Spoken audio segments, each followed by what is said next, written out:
Okay korang, so dekat Bukit Tengku ni ada banyak tau. Kalau korang nak tahu rumah banglo yang ditinggalkan, tak tahulah akibat lelongan daripada bank ke, sebab hutang ke, kita tak tahu. Sebab ni dah bergurun dah. Nampak ni, hutan dah panjang lah.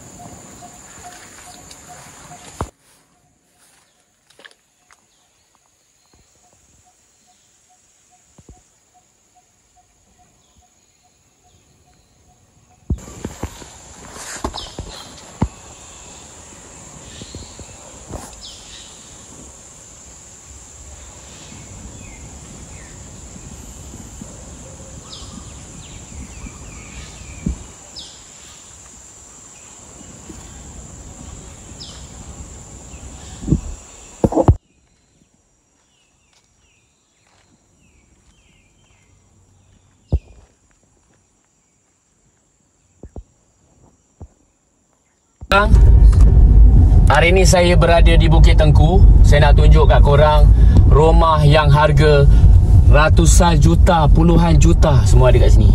Tahun 2025 kebanyakan rumah semua dah sold out. Okey, dekat Bukit Tengku. Saya nafikan banyak pemilik-pemilik rumah sedang pun bertukar lumus nak menjual rumah. Okey, saya pun tak faham kenapa daripada Bukit Damansara lagi sehingga ke Bukit Tengku banyak rumah-rumah yang nak jual. So korang tengok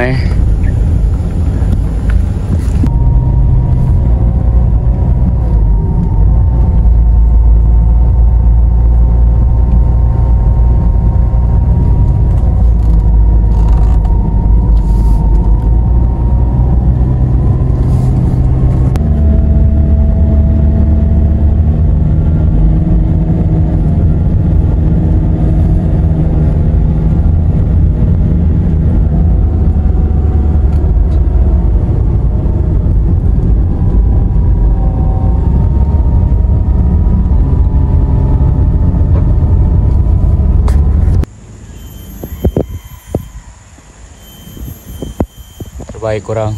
Rumah general yang tadi kita rakam tak boleh masuk tu, inilah rumah dia.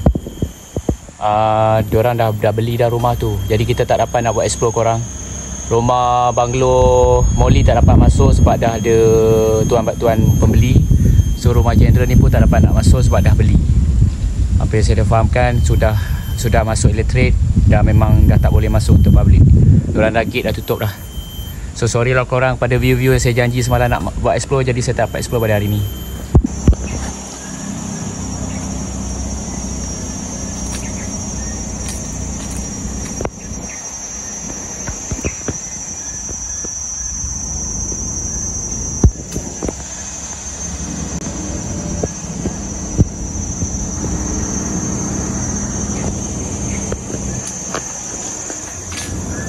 Tengok pokok rambutan pun ada, nampak?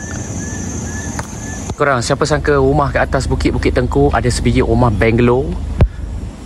Okey, so korang boleh tengok macam mana rupa bungalow di atas. Cantik. Okey. Korang bayangkan yang tadi kita tunjuk rumah bungalow tu, dia ada sebiji saja rumah kat atas ni. Di atas Bukit Tengku. So kita tengok sendiri, memang kepunyaan owner dia adalah Cina.